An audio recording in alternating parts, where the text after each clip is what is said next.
श्रोता प्रेमियों, मैं राम सागर शास्त्री आप लोगों के समक्ष रखने जा रहा हूं एक प्रसंग, शिवलिंग का पतन। देखिए, सेतुबंध के समय भगवान राम ने समुद्र के तट पर शिवलिंग की स्थापना करने का विचार किया कि करी हूं यहाँ शंभुथापना, मोरे हृदय परम कल्पना। राम ने जामवंत, सुग्रीव, हनुमान, अंगद आदि वानर भालुओं के सामने अपना मंतव्य प्रस्तुत किया। सभी ने एक स्वर में कहा, प्रभु यह आपका अति उत्तम विचार है। अब भगवान ने सुग्रीव से कहा, तो फिर आश्रमों से ऋषि मुनियों को बुलाने के लिए कुछ दूतों को भेज दीजिए। और सुनी कपीस बहुदूत पठाए, और मुनिवर सकल बोली लई आए। सुग्रीव ने तत्काल दूतों को भेजकर ऋषि मुनियों को एकत्रित किया। स्थापना करने का मुहूर्त निश्चित किया गया। अब भगवान राम ने हनुमान को बुलाकर कहा कि तुम काशी में जाकर भगवान शंकर से शिवलिंग मांग कर ले आओ, परंतु इतना ध्यान रखना, स्थापना करने का जो मुहूर्त निश्चित हुआ है वह निकलना नहीं चाहिए।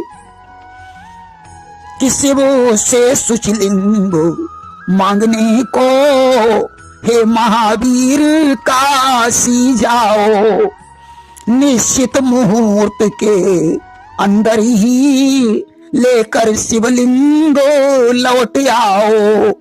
आज भगवान राम को प्रणाम करके हनुमान जी ने काशी को प्रस्थान कर दिया। काशी में पहुंचकर उन्होंने भगवान शंकर को प्रणाम किया और बोले, सिंधु के तट पर भगवान राम आपकी स्थापना करना चाहते हैं, इसलिए आप मुझे लिंग प्रदान करने की कृपा करें। भगवान शंकर ने हनुमान को 2 लिंग प्रदान किए और बोले, इसमें एक लिंग विश्वनाथ नाम का है, दूसरा विश्वेश्वर नाम का है। एक लिंग तुम्हारे लिए और दूसरा राम के लिए प्रदान कर रहा हूं। मैंने बहुत समय पहले अगस्त ऋषि को दक्षिण दिशा में दर्शन देने का वचन दिया था, इसलिए आज इसी बहाने से मुझे वहां जाने का संयोग प्राप्त हो जाएगा। हनुमान ने पूछा, प्रभु आपने अगस्त ऋषि को वचन कब और क्यों दिया था? शिव ने कहा, हनुमान एक बार की बात है, देवर्षि नारद हाथ में वीणा लिए हुए हर गुणगान करते हुए नर्मदा नदी के तट पर पहुंचे। वहां नर्मदा में स्नान करके वे ओंकारेश्वर की पूजा करने जा रहे थे। तब तक उन्हें विंध्याचल पर्वत दिखाई पड़ा। नारद को देखकर विंध्याचल पर्वत बहुत प्रसन्न हुआ। उनके पास आकर उसने कहा, देवर्षि आप कुछ समय तक मेरे ऊपर बैठकर विश्राम करें, आपके चरण कमलों से हमारा हृदय पवित्र हो जाएगा। नारद जी ने विंध्याचल की प्रार्थना स्वीकार कर ली और पर्वत पर बैठकर भगवान का ध्यान करने लगे। अब तो पर्वत को अभिमान हो गया। उसने विचार किया कि आज देवर्षि नारद जी ने मेरे ऊपर बैठकर भगवान का ध्यान किया है, अब तो मैं सभी पर्वतों में श्रेष्ठ बन गया हूं। देखिए, अभिमान ही विनाश की जड़ है। जो कुछ हो रहा है या सब ईश्वर की इच्छा है, ऐसा मानकर कभी भी किसी प्रकार का अभिमान नहीं करना चाहिए। नारद जी विंध्याचल के मनोभावों को समझ गए। उन्होंने कहा, विंध्याचल, संसार में सभी पर्वत तुम्हें बड़ा मानते हैं, परंतु मेरु पर्वत तुम्हारा अपमान करता है, वह अपने को तुमसे बड़ा मानता है। हम तो महात्मा हैं, हमें इन सब बातों से क्या लेना देना। ऐसा कहकर नारद ने वीणा उठाई और वहां से चलते बने। इधर विंध्याचल विचार करने लगा कि मालूम पड़ता है कि ग्रह तथा नक्षत्र सहित सूर्य उसकी परिक्रमा करते हैं, इसलिए वह अपने को महान समझता है। आज मैं ग्रह, नक्षत्र और सूर्य के मार्ग को ही अवरुद्ध कर दूंगा। उसने अपना शरीर बढ़ाया और गगनांगन में स्थित हो गया। अब तो ग्रह, नक्षत्र और सूर्य की चाल रुक गई। सूर्य दक्षिण दिशा में नहीं जा सके, उनकी चाल बंद हो गई। अब तो संसार के सारे प्राणी संतप्त हो गए। तीनों लोग कांपने लगे और ब्रह्मा दौड़ी गए मम पासा, और बोले होती सृष्टि क्रम नासा। ब्रह्मा जी दौड़कर हमारे पास आए, उन्होंने कहा भोलेनाथ अब तो सृष्टि का क्रम ही बिगड़ा जा रहा है। दक्षिण दिशा में सूर्य नहीं निकलता, वहां रात ही बनी रहती है। उत्तर दिशा में बराबर दिन रहता है। उस समय मैंने देवताओं को भेजकर पर्वतों के गुरु अगस्त को बुलवाया और उनसे कहा कि तुम दक्षिण दिशा में जाओ, विंध्याचल पर्वत को बातों में बांधकर वहां मेरा भजन करो। जब भगवान राम सेतुबंध रामेश्वरम का पूजन करेंगे तब तुम्हें मेरे दर्शन प्राप्त हो जाएंगे। अगस्त जी ने जाकर विंध्याचल से कहा मैं दक्षिण दिशा में अपनी पत्नी लोपामुद्रा के साथ भजन करने जा रहा हूं, इसलिए तुम छोटे हो जाओ और जब तक मैं लौट कर ना आऊं तब तक तुम अपने शरीर को बड़ा मत करना, अन्यथा तुम मेरे क्रोध को जानते ही हो कि जब तलक लौट कर ना आऊं तब तलक मेरी रास्ता तक ना वापस जरूर मैं आऊंगा, लेकिन तब तक यूं ही रहना। अगस्त जी दक्षिण दिशा को चले गए। विंध्याचल उनकी रास्ता देखता रहा। धीरे धीरे 12 वर्ष व्यतीत हो गए। एक दिन उसने सिर उठाकर देखना चाहा कि देखें अगस्त जी वापस आ रहे हैं या नहीं, परंतु जब वे नहीं दिखाई पड़े तो वह फिर ज्यों का त्यों हो गया। इधर सूर्य के सारथी अरुण ने मौका देखकर रथ को हाँक दिया। तीनों लोकों में प्रसन्नता छा गई। शिव ने कहा हनुमान दंडकारण्य में अगस्त जी मेरी प्रतीक्षा कर रहे हैं, इसलिए आज वहां जाकर मैं उन्हें दर्शन दूंगा, साथ ही साथ मुझे प्रभु श्री राम के दर्शन हो जाएंगे। अब तुम भी भगवान राम के पास प्रस्थान करो। हनुमान जी शिवलिंगों को लेकर चल पड़े। इधर भगवान ने देखा कि मुहूर्त निकला जा रहा है। हनुमान जी काशी से लौट कर नहीं आए कि इस ओर राम जी सोच रहे हनुमान न लौटने पाए हैं, पूजन का समय जा रहा है शिवलिंगन लेकर आए हैं। भगवान राम ने सुग्रीव आदि से पूछा अब क्या करना चाहिए। सभी ने कहा प्रभु बालू का शिवलिंग बनाकर स्थापित कर दिया जाए। आज भगवान ने बालू का शिवलिंग स्थापित कर दिया। ऋषि मुनियों ने उसका पूजन करवाया। भगवान ने आज कौस्तुभ मणि का ध्यान किया। मणि ने उन्हें धन वस्त्र आभूषण अश्वधेनु और व्यंजन प्रदान किए, जिससे उन्होंने ऋषि मुनियों का स्वागत सत्कार किया, दान दक्षिणा प्रदान किया। सारे ऋषिवृंद भगवान को आशीर्वाद देकर अपने अपने आश्रमों को जाने लगे। रास्ते में उनकी भेंट हनुमान जी से हो गई। हनुमान ने पूछा ऋषियों वापस क्यों जा रहे हो। ऋषियों ने कहा सेतुबंध की पूजा संपन्न हो चुकी है। हनुमान जी बोले वो कैसे। ऋषियों ने कहा भगवान ने वहां बालू का शिवलिंग स्थापित कर दिया है। अब तो हनुमान जी को बहुत क्रोध आया। राम के पास पहुंचकर उन्होंने कहा प्रभु जब बालू का ही शिवलिंग स्थापित करना था तो मुझे काशी में क्यों भेजा। अब जो शिवलिंग मैं तुम्हारे लिए लाया हूं उसका क्या होगा। भगवान ने कहा ऐसा करो हनुमान, ये बालू वाला शिवलिंग पूंछ से लपेट कर उखाड़ डालो और काशी वाला शिवलिंग वहां स्थापित कर दो। हनुमान जी को अपने बल पर अभिमान था।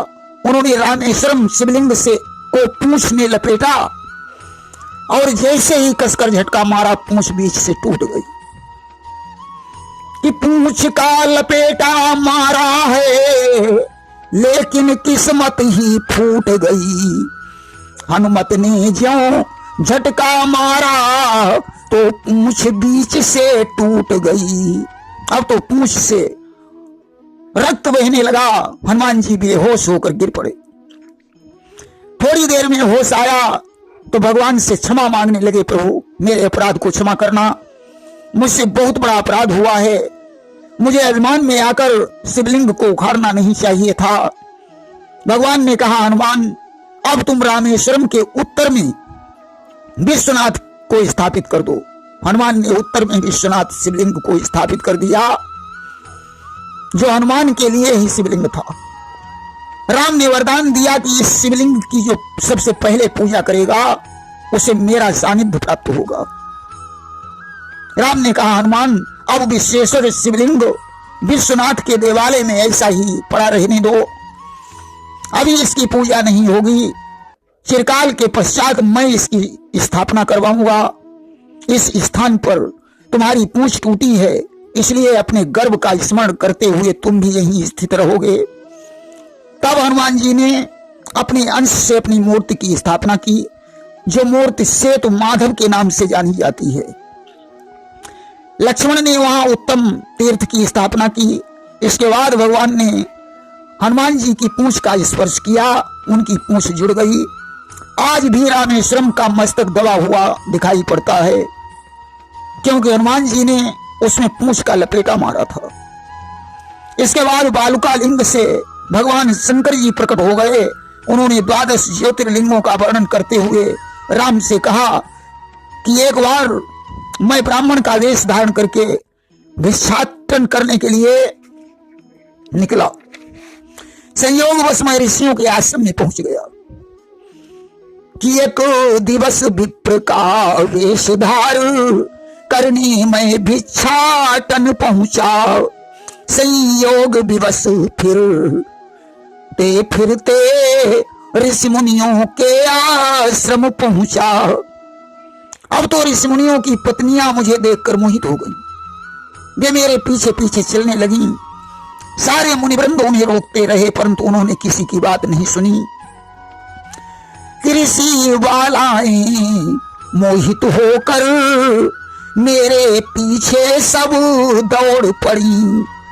ऋषि वृंद उन्हें रोकते रहे, वे मर्यादा को तोड़ चली।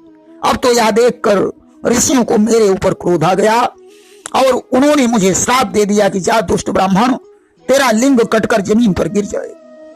अब तो ऐसा ही हुआ। ऋषियों के श्राप से मेरा लिंग गिर गया और मैं वहां से अंतर्ध्यान हो गया। अब गिरत ही लिंग भयो विकराला, अब गगन चूमी भेदो पाताला। इधर वो लिंग बढ़ते बढ़ते आकाश में लग गया, जिसका छोर ढूंढना मुश्किल था। ब्रह्मा जी ने हजारों वर्षों तक उसका छोर ढूंढा। जब छोर नहीं मिला तो मेरे पास आए। कि लिंग देखी ब्रह्मा घबराए और तत्क्षण पास हमारे आए।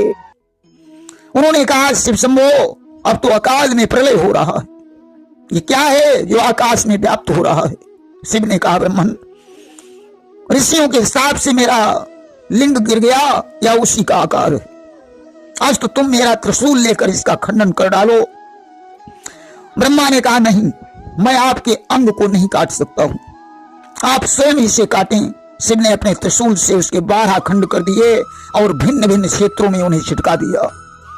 कि लई त्रिशूल शिव खंड बनाए और 12 ठोर गिराए। इस प्रकार ओंकार, सोमनाथ, त्र्यंबकेश्वर, मल्लिकार्जुन, नागेश, वैद्यनाथ, विश्वेश्वर, केदारेश्वर, महाकाल, भीमेश, गणेश्वर, ये 11 ज्योतिर्लिंग बन गए।